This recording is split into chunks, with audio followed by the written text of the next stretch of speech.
paz do Senhor Jesus seja sobre todos os que estão reunidos aqui e aos queridos que nos estão acompanhando pelas nossas redes sociais.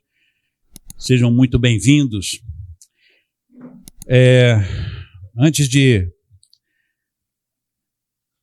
lermos a palavra do Senhor, vamos fazer uma breve oração. Amém? Querido Deus, querido Pai, Senhor amado, Tu sabes, Senhor, como eu estou nesse momento, como estou me sentindo, como está o meu coração. E eu venho pedir o Teu controle sobre a minha vida, sobre o meu todo. Que o Senhor controle a minha voz, que o Senhor controle as minhas palavras, que eu não exceda os limites estabelecidos por Ti, e que Teu povo saia daqui edificado. É o que importa, Senhor, e Teu nome seja glorificado. Senhor, portanto, me coloco diante de Ti como um copo vazio, para que o Senhor encha e use esse instrumento. Pai, é o que eu Te peço agora, em o nome santo do Senhor Jesus. Amém. Amados, vamos abrir nossas Bíblias, lá em Mateus capítulo 24, a partir do verso 3. Desculpe, irmãos. Mateus 24, a partir do verso 3. Hoje eu estou com um cronômetro humano, minha esposa, ela vai levantar as bandeirinhas para mim, se eu estiver passando dos limites aqui. Então, Mateus capítulo 24, a partir do verso 3, diz assim: E estando ele assentado no Monte das Oliveiras, chegaram-se a ele os seus discípulos em particular, dizendo: Dize-nos, quando serão essas coisas? E qual será o sinal da tua vinda e do fim do mundo? E Jesus respondendo disse-lhes: Fiquem atentos, para que nenhum homem vos engane, porque muitos virão em meu nome, dizendo, eu sou o Cristo, e enganarão a muitos. Agora vamos abrir nossas Bíblias em 1 Timóteo capítulo 4, versos 1 e 2. 1 Timóteo 4, verso 1 e 2, diz assim a palavra do Senhor. Ora, o Espírito expressamente diz que nos últimos tempos alguns deixarão a fé, dando ouvidos a espíritos enganadores e a doutrina de demônios, falando mentiras em hipocrisia, e tendo a sua própria consciência cauterizada com ferro quente. Continuando, na mesma palavra, 2 Timóteo, capítulo 3, e apenas um verso, que é o verso 5. 2 Timóteo, capítulo 3, verso 5. Diz assim a palavra do Senhor: Tendo aparência de piedade, mas negando o poder, destes afasta-te. A minha tradução é a King James, vai ficar um pouco diferente da de vocês, mas o sentido, com certeza, é igual para todos. Podemos sentar, queridos.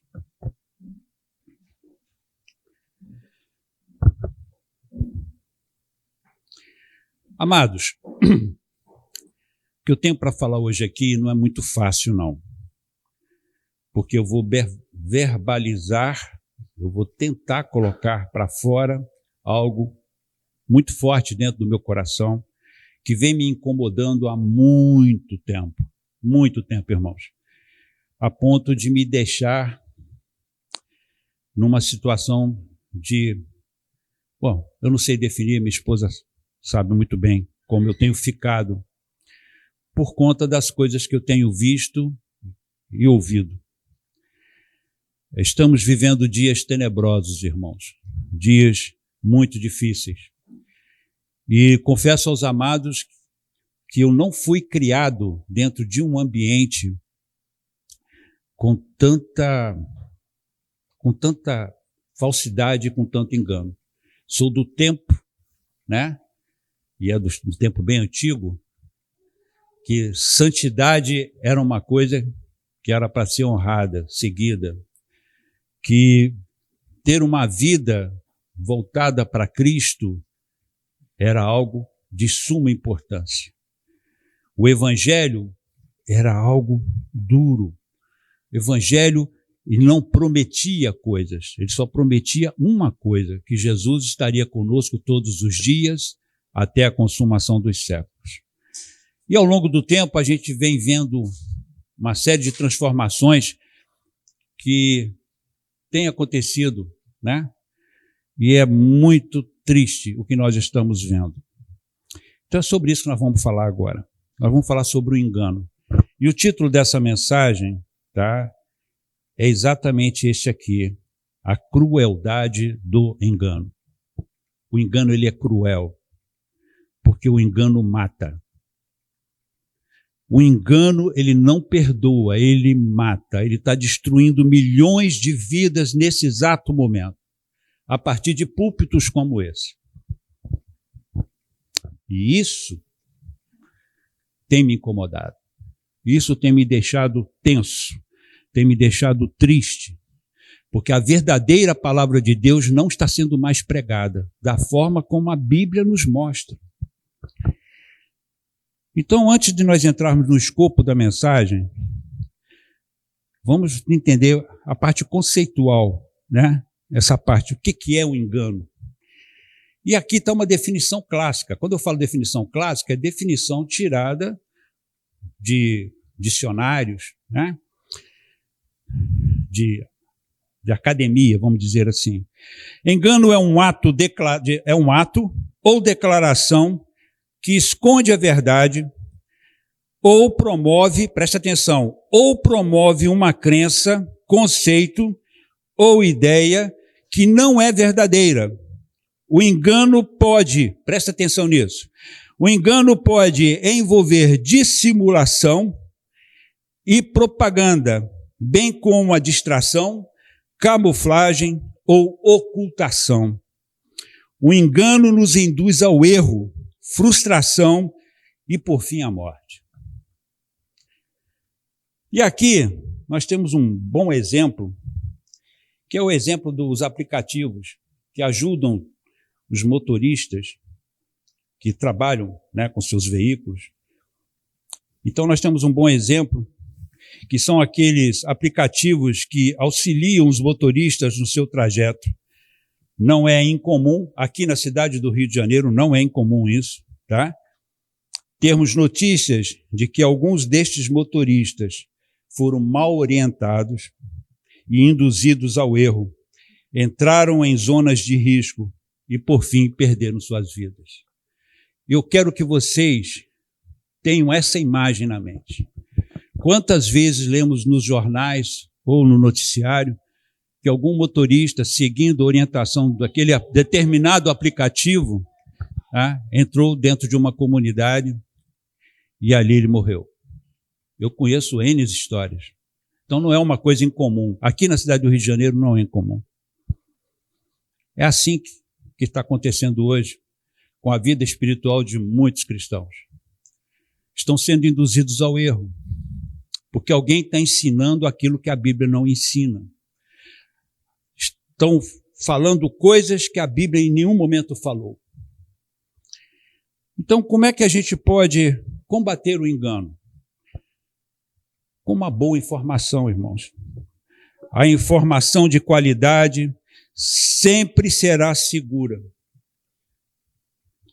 Grandes investidores como Benjamin Graham, né, Warren Buffett e George Soros são os 3 dos 10 maiores investidores do mundo. Esses homens são trilionários. Eles são cercados por uma assessoria que cuida muito bem da informação que eles recebem. Esses caras não dão ponto sem nó. Eles não aplicam o dinheiro deles de qualquer jeito. Eles precisam ter uma informação segura. Essas assessorias fornecem para ele as projeções quase que exatas. Os caras praticamente adivinham o futuro. E esses homens aplicam o seu dinheiro mediante essas informações e têm lucros exorbitantes. A qualidade da informação, meus irmãos, faz toda a diferença na nossa vida. E quais são as diferenças que existem entre o engano e a boa informação? Eu pesquei algumas coisas aqui que Deus colocou no meu coração. Gostaria que vocês prestassem muita atenção nisso. O engano. O engano, ele é sutil. Não existe engano declarado. Você não vai ver ninguém aqui com uma bandeira dizendo, estou enganando. Não, o engano é sutil, sorrateiro. O engano é aquele animal que fica à espreita, aguardando a presa para saltar sobre ela. Isso é engano. O ambiente da concepção do engano é um ambiente escuso. Por que é um ambiente escuso? Porque é um ambiente reservado. Ele não é público. Ele está lá nas esgueiras da vida, ali escondido. E aquela pessoa está ali bolando um esquema, alguma coisa que possa lançar mão para poder produzir o tal do engano. O engano também não é de caráter confrontador. Já pararam para pensar nisso? Já viu alguém sendo confrontado pelo engano? O engano, ele sempre vem afagando o ego. O engano, ele vem concordando com o seu pensamento. Você pode dizer assim, eu sou um injustiçado, eu não tenho sorte na vida, e o engano vem com uma proposta para você dizendo, você tem toda a razão, mas agora está a oportunidade para você mudar a sua vida. O engano sempre vai concordar com o seu momento de frustração. O engano sempre vai acompanhar os teus pensamentos. Então ele não te confronta, ele está sempre do teu lado. E é por isso que as pessoas são enganadas. É por isso que se cai em tantos golpes. Dinheiro fácil. Aplica 100 e vai colher 1000. Quem é que não quer isso? Então o engano não é de caráter confrontador. O engano não pode ser autenticado porque ele admite várias visões. Pararam para pensar nisso também? O engano, ele admite várias opiniões. Todos os caminhos levam a Deus.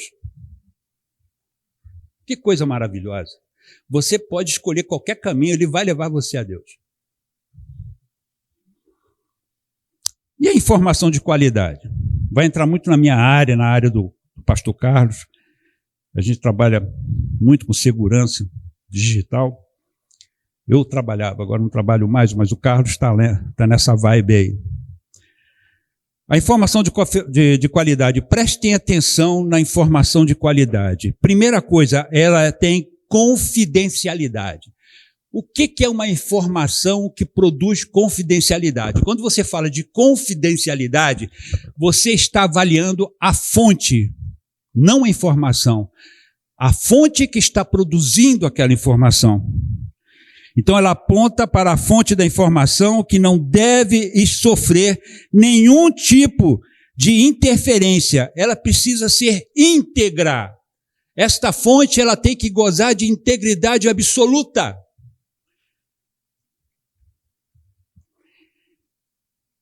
A qualidade da informação, a boa informação, ela também possui confiabilidade. Agora não falamos mais da fonte, mas falamos da informação. O caráter de fidedignidade da informação é a qualidade assegurada desta informação, porque ela tem que estar lastreada num fato, não em ideias, não em pensamentos. Essa informação ela tem que ter algo que lastreie ela, um fato. É eu chegar para vocês aqui, teve um acidente aqui na rua, 2 carros colidiram. Eu relato o fato do acidente e digo, mas o motorista do carro A estava bêbado. Eu não tenho essa informação. No entanto, só bateu porque ele estava bêbado. Percebem? Entendem? Então essa informação, ela tem que ser confiável porque ela tem que estar lastreada num fato. Outra coisa que a informação de qualidade tem, autenticidade. Isso é importantíssimo. A informação de qualidade pode ser autenticada, porque ela é confiável e ela tem uma fonte segura. Ela possui registro apropriado, possui autoria e pode ser confirmada a sua originalidade. Perceberam? Antigamente, eu falo antigamente porque hoje quase ninguém mais faz isso, mas quando você ia tirar uma xerox no cartório, uma cópia autenticada, quando vinha aquele carimbão ou selinho dos caras ali, tá até dizendo, corresponde ao original. Essas são as qualidades da informação segura. Agora nós vamos para o texto. Vocês tiveram uma visão bem curta, mas uma visão importante da diferença entre a boa informação e o engano. Então, de posse dessas informações, nós lemos em Mateus 24, nós vemos Jesus dizendo o seguinte, afirmando que os últimos dias seriam caracterizados por muito engano. Muito engano. E a gente esquece desse fato. O engano está o tempo todo ao nosso redor. Na mídia, nas nossas conversas pessoais e nos púlpitos também. Infelizmente. O verbo planal, tá, que é o verbo que fala do engano, significa principalmente enganar ou desencaminhar alguém. É frequentemente usado no Novo Testamento para descrever engano espiritual e moral, onde o indivíduo ou grupos são desviados da verdade da palavra de Deus. É isso que Jesus está falando. Cuidado que nos últimos dias, o que vai ser falado, o que vai ser trazido, pode te desviar da verdade da palavra de Deus. Pode te tirar do rumo. É o que Jesus estava falando ali. Esse termo também pode implicar em um desvio do caminho correto, tanto física quanto metaforicamente, indicando em um afastamento da verdade ou da retidão. Mas temos também o verbo blepo, que é quando Jesus disse, prestem atenção. Jesus disse, fiquem atentos, atentem para o fato de que nos últimos dias haverá muito engano. No termo grego usado é blepo. O que quer dizer isso? Traduzido como perceber pelo uso dos olhos, ver, olhar, avistar, para transformar os pensamentos ou direcionar a mente para uma coisa, para considerar, contemplar, pesar cuidadosamente, examinar. Gente, Jesus está dizendo, vejam esse engano, ponderem, não se deixem levar, antes de tomar uma decisão, antes de aceitar aquilo como princípio na vida de vocês, ponderem. E o que está acontecendo hoje? O pastor está aqui na frente falando, ou o dirigente, ou o mestre, seja lá quem for, ele está aqui falando e a pessoa só sai com a visão do pastor. Sai com aquilo que o pastor falou. Ela não vai para a palavra, deixa eu ver se aquilo ali corresponde ao que o pastor falou. Toma aquilo como propriedade. Andam naquele conselho. Os bereanos não eram assim. Paulo, hein? Não era qualquer um, era o apóstolo Paulo que estava ensinando e os bereanos estavam conferindo na Bíblia se o que ele falava procedia. Falta ponderação. E Jesus está pedindo para tomar cuidado. Os últimos dias serão assim. Prestem a atenção no que vocês recebem como informação. Em 1 Timóteo, o que nós vemos lá? O texto diz que será um tempo de apostasia, onde alguns abandonarão a fé bíblica. Na primeira parte do verso 1, o advérbio grego usado é retos. O que quer dizer retos? Traduzido como expressamente. Gente, isso aqui é fundamental para vocês entenderem, porque a palavra diz assim, o Espírito diz expressamente. Entendimento que a gente tem muitas das vezes, que o Espírito está fazendo, o Espírito Santo está falando isso de uma forma premente, corrida. Mas olha o que Retos diz. Este termo é usado uma única vez na Bíblia e é exatamente nesse texto. Em toda a Bíblia, Retos é aplicado uma única vez neste texto de 1 Timóteo, capítulo 4. E a informação aqui nos é trazida pelo próprio Espírito Santo. E ele não admite nenhum tipo de contestação. Então, o que o texto está dizendo? O próprio Espírito Santo está dizendo, olha, serão tempos difíceis, tempos de engano. E quando ele fala isso, ele não aceita que ninguém retruque isso que ele está falando. Ele não admite nada que seja colocado em paralelo, dizendo, mas não é bem assim. Não existe isso. O Espírito Santo não admite nenhum tipo de questionamento quando ele diz, cuidado com estes dias, porque são dias de profundo engano. E aí, queridos? E aí? Nós vamos começar a entender um pouco do que está sendo ensinado por aí.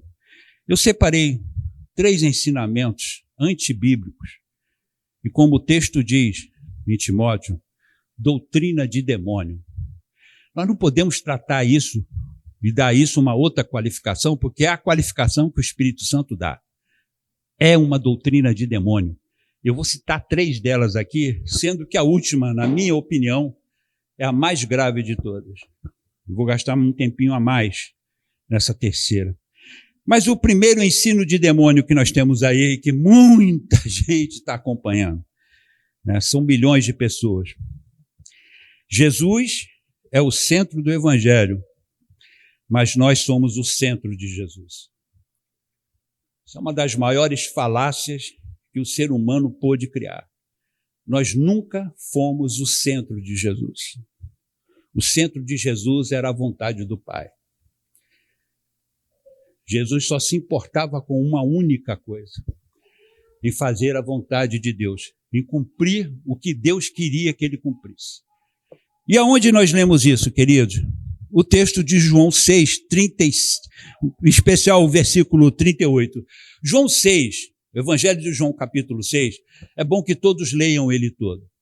Mas o versículo 38, ele tem uma ênfase especial, porque ele diz assim, porque eu desci do céu, não para fazer a minha própria vontade, mas a vontade daquele que me enviou.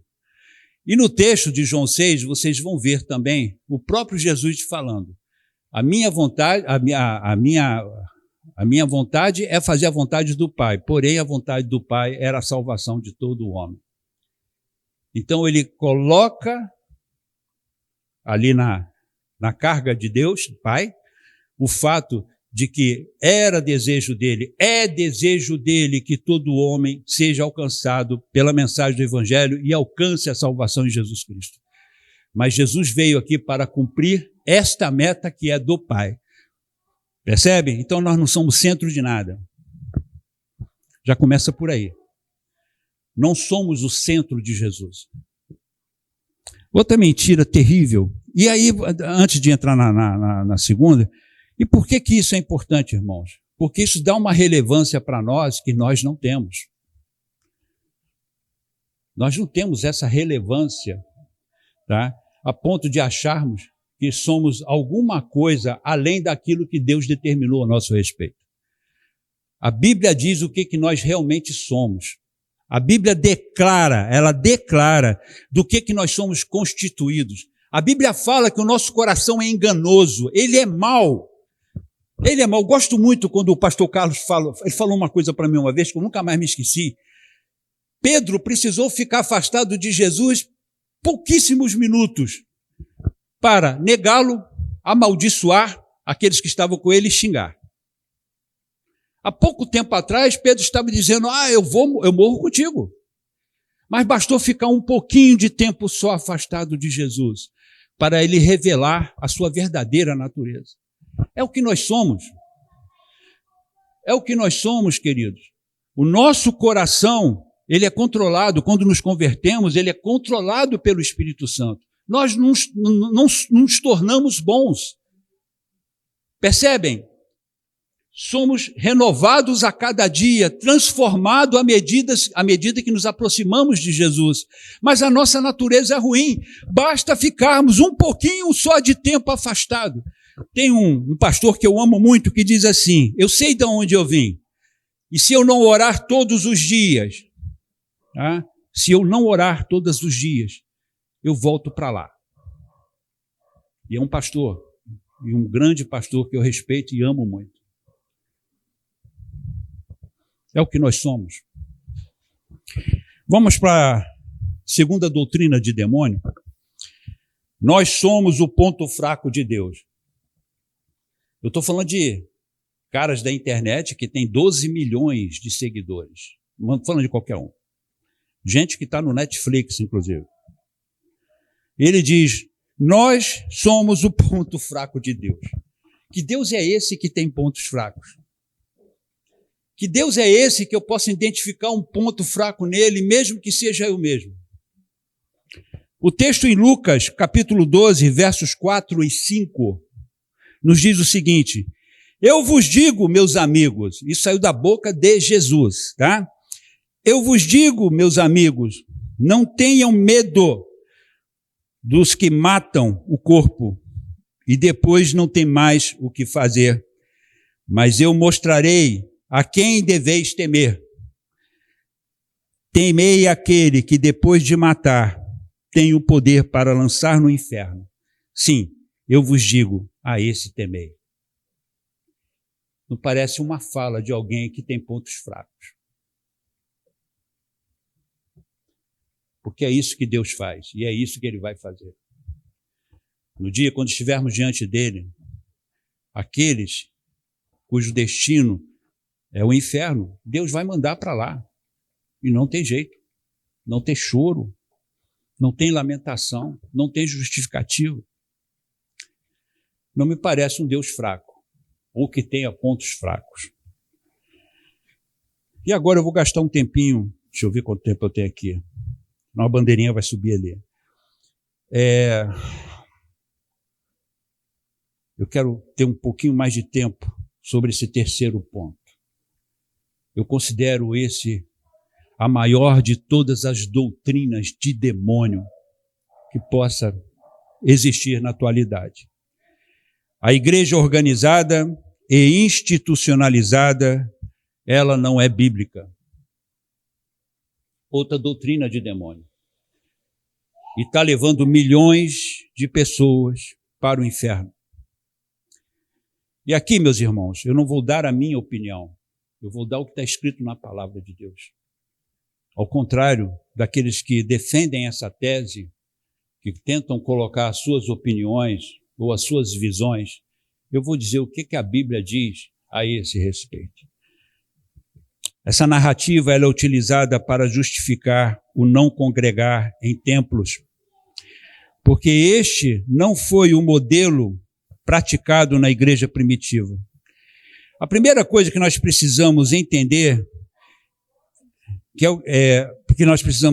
é que reunir-se nas casas não era uma regra ou norma imposta pelos apóstolos, mas uma necessidade da igreja primitiva, visto que ainda se encontrava em seu estágio inicial e também sem legalidade alguma. Precisamos entender isso, irmãos. Quando falamos de igreja primitiva, as igrejas se reunindo em lares, tá? Primeiro precisamos entender que isto não era uma norma, não era uma regra. Não há nenhum texto na Bíblia que diga que tinha que ser desta maneira. Mas cumpria um momento de início, onde as coisas ainda estão acontecendo. Visto que ainda se encontrava em seu estágio inicial e também sem legalidade alguma. Legalidade que eu falo, a legalidade jurídica.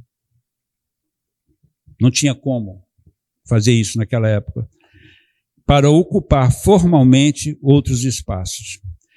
Mesmo assim, encontramos a igreja se reunindo no templo E nós vamos ver isso. Irmãos, não nos esqueçamos que na primeira pregação de Pedro foram 3.000. Logo depois teve 5.000. Como é que bota esse povo todo dentro de casa, gente? Lá em Atos 2, 46, 5, 12 também, no mesmo livro, nós vamos encontrar esse povo, essa igreja se reunindo no templo de Jerusalém, lá no pórtico de Salomão. Na escola de Tirano, em Atos 19, 9, essa igreja se reunia lá. Muitos têm esse evento como o primeiro seminário. Vemos os discípulos indo ao templo para orar. Atos, capítulo 3, verso 1. Também vemos o apóstolo Paulo pregando para uma igreja em um edifício público, porque o texto descreve um edifício de pelo menos 3 andares. Ok? Eutico caiu do 3º andar e morreu. Paulo estava pregando lá na frente, ele estava ensinando. A arqueologia identifica reuniões da igreja em cavernas, provavelmente por conta das perseguições que aconteciam, ok?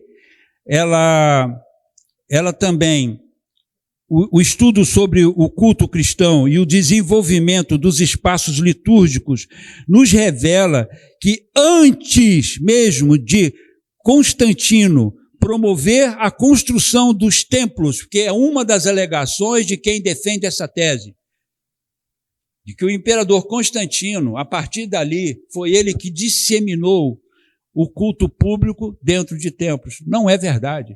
A arqueologia prova exatamente o contrário. Isso já acontecia antes dele. Tá? É só ir para a história, é só ir para a pesquisa.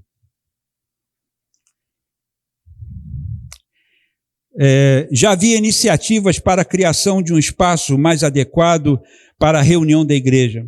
Dessa forma, condenar categoricamente a reunião da igreja em edifícios próprios, como tem sido feito por aí, e afirmar paralelamente a isso que somente nas casas tal reunião se legitima, que é também afirmado por esses que defendem essa tese. Ou seja, a igreja verdadeira é a igreja dos lares.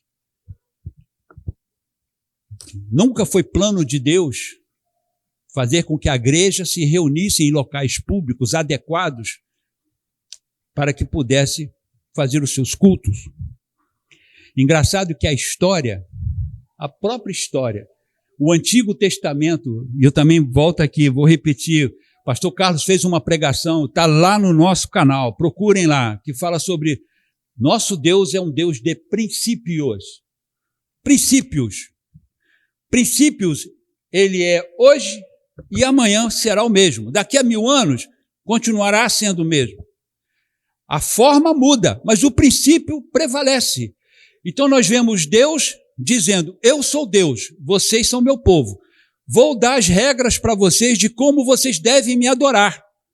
Não é o povo que escolheu a forma de como fazer o culto a Deus, não. Deus mostrou como era o local que deveria ser. Deus mostra os utensílios que deveriam ser utilizados. Deus nomeia um sacerdote para conduzir esse processo. Deus faz tudo. Porque nós não temos condições de fazermos o culto a Deus da forma como ele merece, como é devido. Deus dá essa direção. E vocês vão lá em Êxodo, capítulo 25, vocês vão começar a perceber quando Deus começa a dar estas regras. E ele já começa pelas ofertas. Ele diz para Moisés assim, Moisés, chama o povo, tá?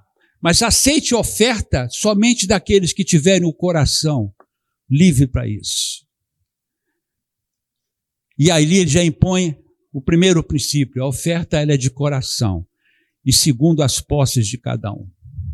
Em relação ao culto, Deus disse como é que tem que ser e isso está desde o início da história. E aqui diz mais, o movimento de igreja dos lares, ou desigrejados, ou desinstitucionalizados, a ênfase exagerada ou equivocada sobre o templo edifício deve ser corrigida, sem que outros exageros ou equívocos sejam edificados, solidificados e introduzidos acriticamente. O que o autor está dizendo aqui?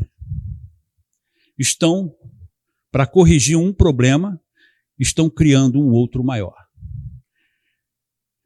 É fato, irmãos, que há abusos dentro da igreja. Ninguém aqui está negando isso.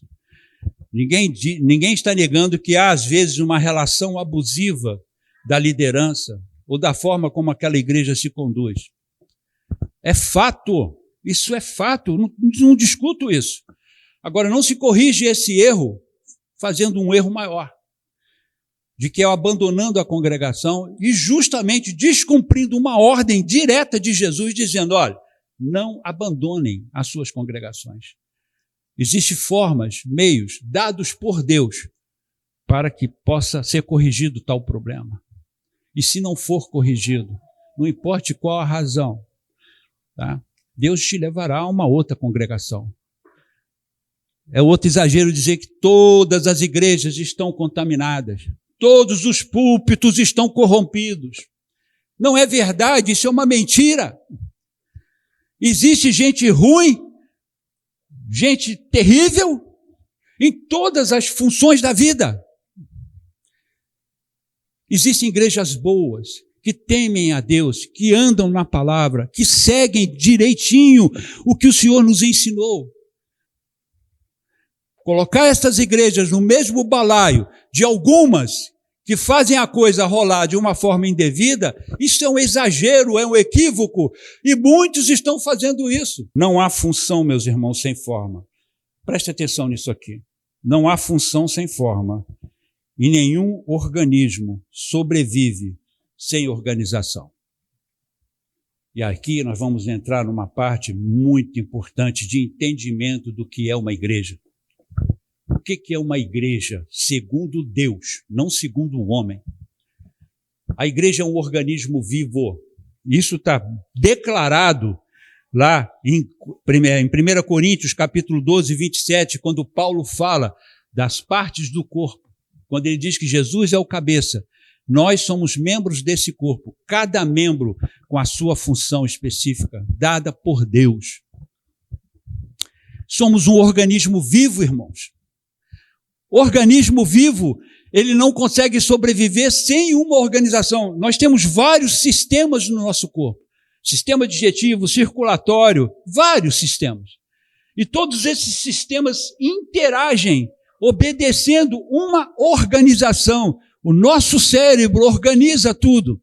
O coração tem que bater assim, o seu pulmão tem que oxigenar assim, a sua digestão tem que acontecer dessa forma. Quando alguma função do corpo anda em desacordo, o cérebro já dá o comando para que isso seja corrigido. Isso é provado biologicamente. E aí, Paulo compara a igreja com esse organismo. Por que será, irmãos? Por que será que Paulo fez isso? A igreja primitiva tinha uma estrutura organizada. Era simples, mas existia. Os apóstolos lideravam a igreja centralmente. Isso está em Atos, capítulo 16, verso 4. E quando iam passando pelas cidades, e quando eles entregavam aquilo que precisava ser cumprido e que foi estabelecido por eles mesmos, para que os anciãos estabelecessem a ordem dentro das igrejas, para que a igreja tivesse a direção correta de como deveria funcionar. Então, os apóstolos receberam a direção de Deus, nomeavam anciãos, passava para esses anciãos a responsabilidade de conduzir as suas igrejas. Havia direção, havia controle, havia disciplina, irmãos.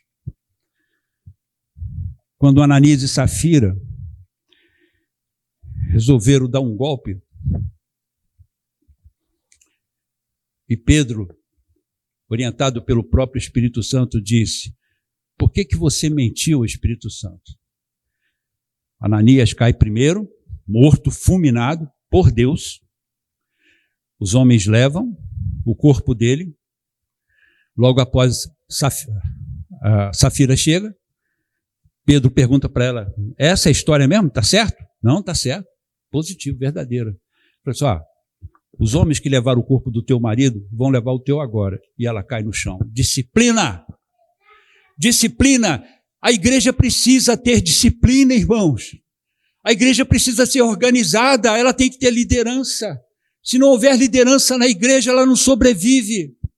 E o que está sendo ensinado aí fora é que não há mais necessidade de liderança alguma.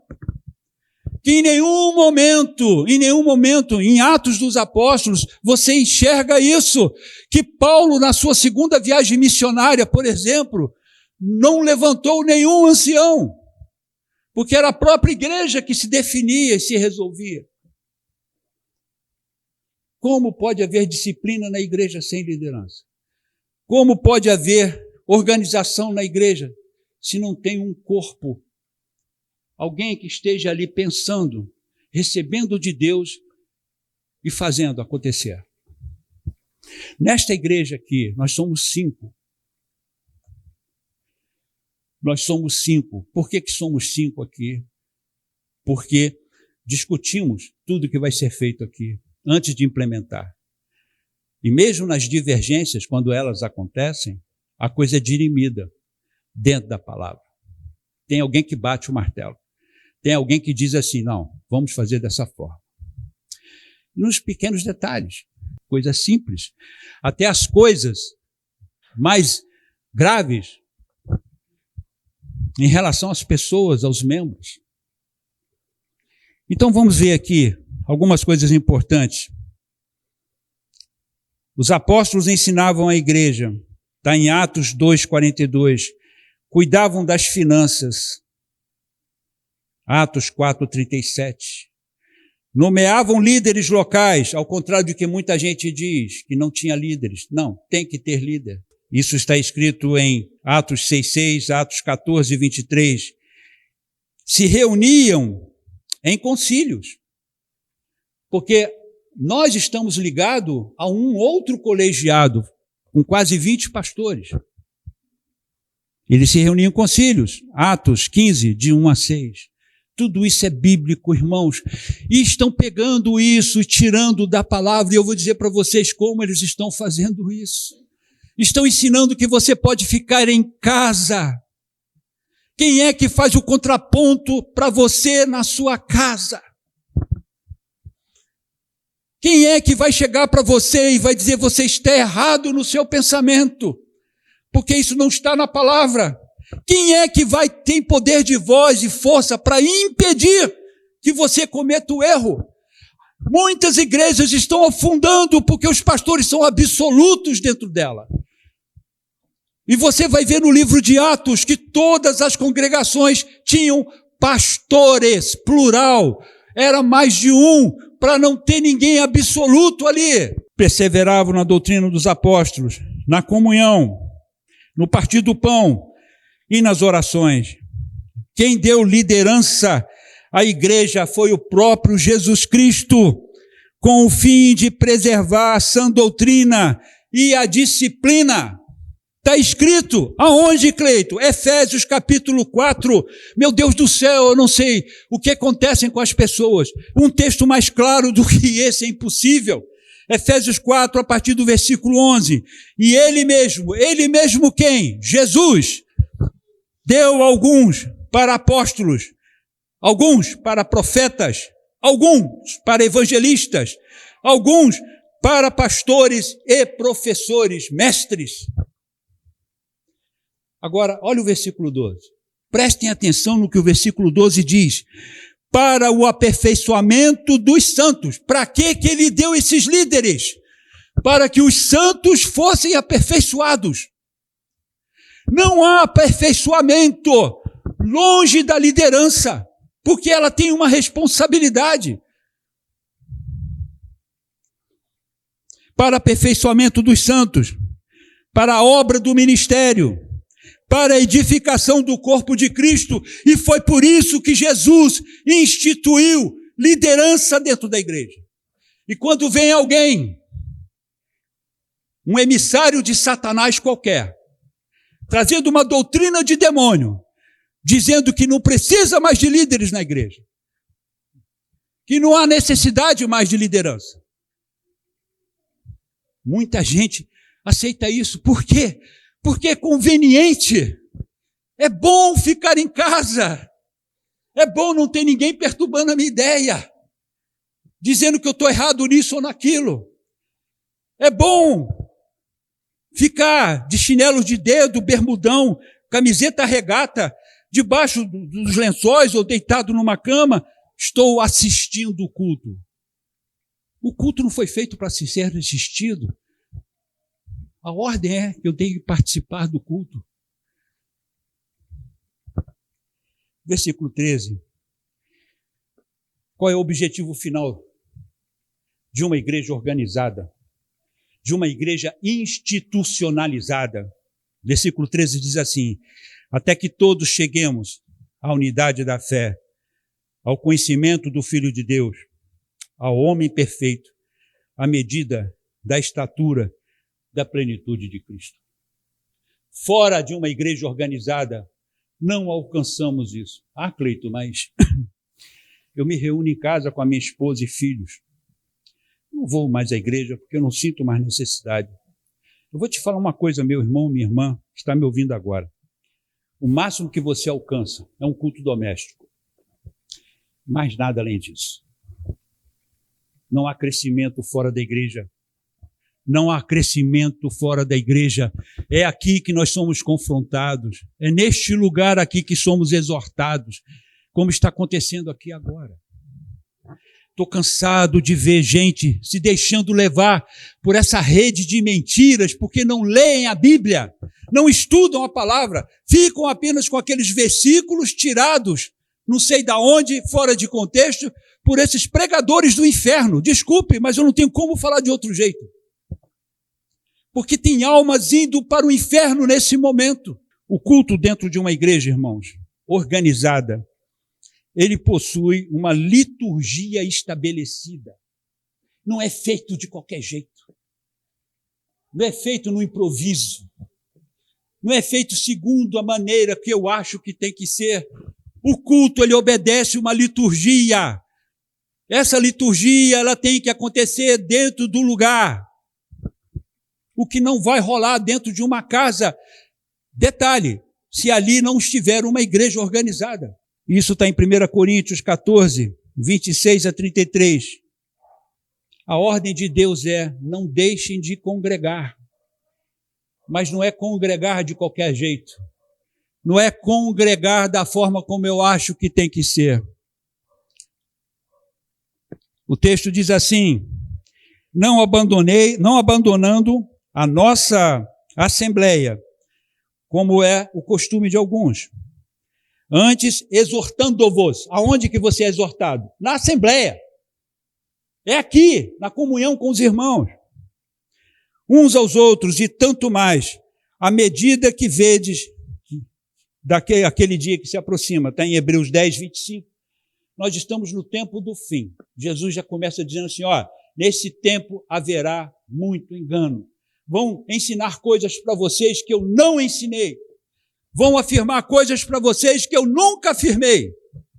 E aqui o texto sagrado diz: fiquem congregados ainda mais nesse tempo que estamos vivendo. O texto lá de Timóteo diz assim, que a consciência destes foi cauterizada com ferro quente. E foi cauterizada por quê, meus irmãos? A porta de comunicação com o Espírito de Deus, ela foi fechada. Agora, eles agem por conta de si mesmos, dentro dos seus achismos. Em 2 Timóteo, no capítulo 3, lemos assim: embora tenham uma aparência piedosa, negam a fé verdadeira através dos seus ensinos. Gente, isso está na Bíblia, não estou inventando nada, está na palavra. 2 Timóteo, capítulo 3. Nesses últimos dias, apareceriam pessoas com aparência piedosa, Gente que você vai olhar e vai dizer assim, poxa, esse cara é crente, rapaz. Olha que homem de Deus. Olha que mulher de Deus. Olha que pastor. Mas negam a fé nos seus ensinos. É o que está acontecendo. E geralmente é assim, começa-se com uma verdade, numa mesma oração, vamos dizer assim, e no meio dela já começam a colocar os seus jabutis.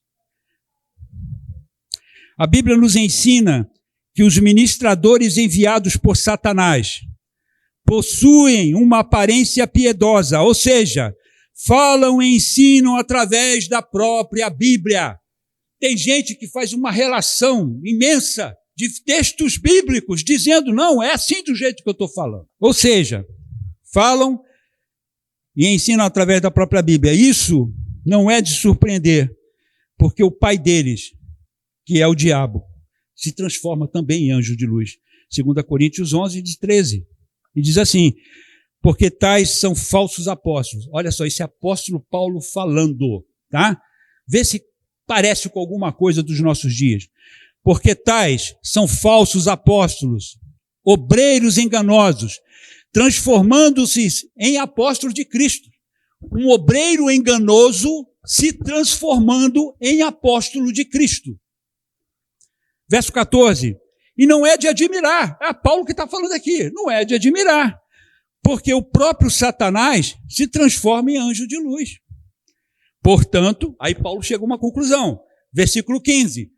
Portanto, não é grande coisa se os seus ministros também são transformados em ministros da justiça, cujo fim será conforme as suas obras.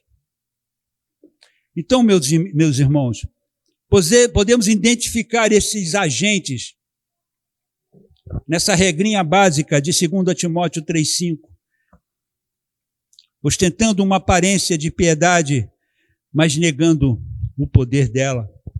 A ordem não é conselho, ordem, destes afasta-te, fuja deles. Tem muita gente seguindo, dando like, muita gente se aproximando desse tipo de pessoa. Em 1 Timóteo 4,2, lemos o seguinte, falando mentiras em hipocrisia, tendo a sua própria consciência cauterizada com ferro quente. Esses não possuem mais consciência, e o Espírito Santo não tem mais como falar com eles. Falam mentiras e são hipócritas.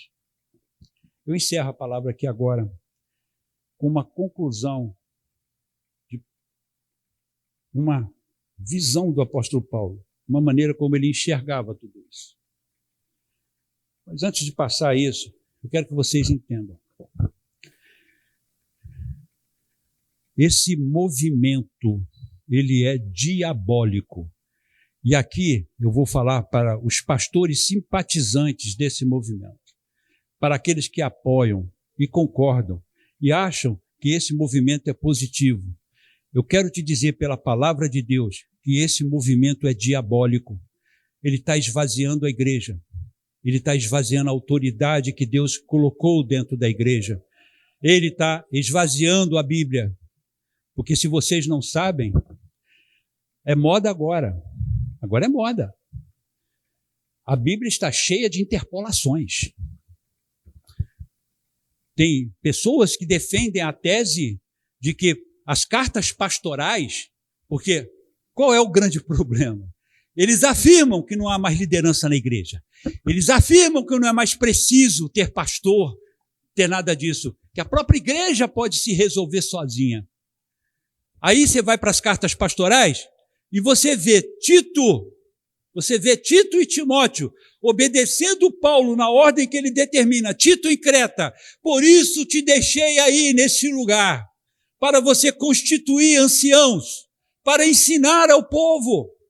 Você vê Timóteo como um agente fiel às determinações de Paulo, levantando líderes para conduzir a igreja.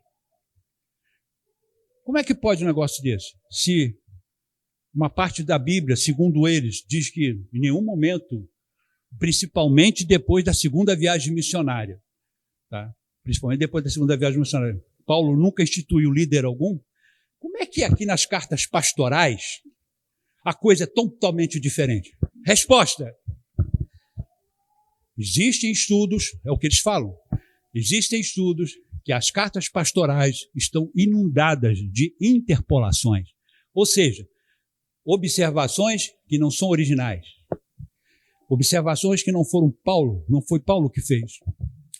E agora começam a dizer que várias partes da Escritura estão cheias dessas interpolações, estão esvaziando a autoridade da Bíblia. Só que eles se esquecem de uma coisa: a história mostra o contrário. Nós estamos falando de Jonathan Edwards, Charles Spurgeon, D.L. Moody e tantos outros homens de Deus que passaram por essa história, usando esta Bíblia aqui, a mesma Bíblia que nós temos hoje. Milhões de pessoas foram salvas. Houve transformação. E Deus, na sua soberania, jamais deixaria a sua palavra ser contaminada. E se ela chegou da forma como chegou até nós, é porque Deus permitiu assim. Quem somos nós para desautorizarmos o que as Escrituras dizem, o que elas afirmam? Do Gênesis ao Apocalipse, a Bíblia é uma só, uma única palavra. É a nossa regra de conduta, de fé e conduta. E eles estão esvaziando isso. Estão esvaziando a autoridade da igreja. Porque agora nós temos um modo mais simples de congregarmos. Irmãos, olha o que o apóstolo Paulo diz e eu encerro com isso. Gálatas, quem quiser abrir, pode abrir lá. Gálatas, capítulo 5.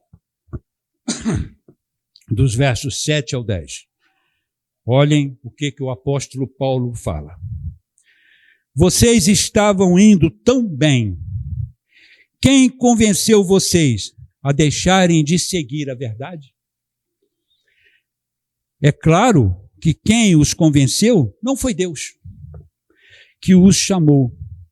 Como dizem por aí, um pouco de fermento leveda toda a massa.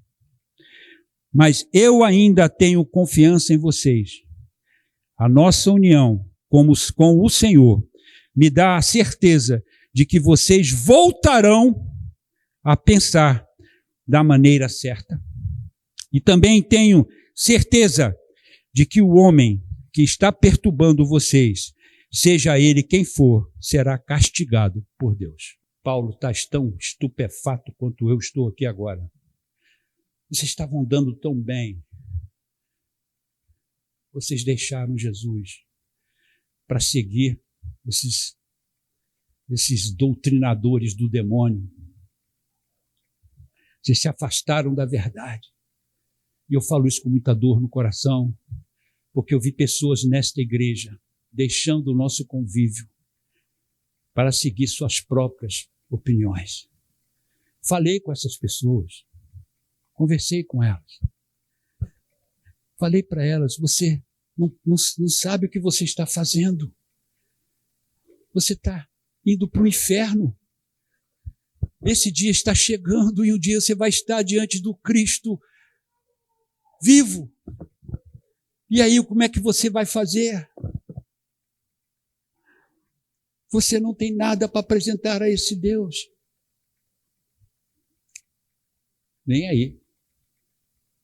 Nem aí. Até me cancelaram.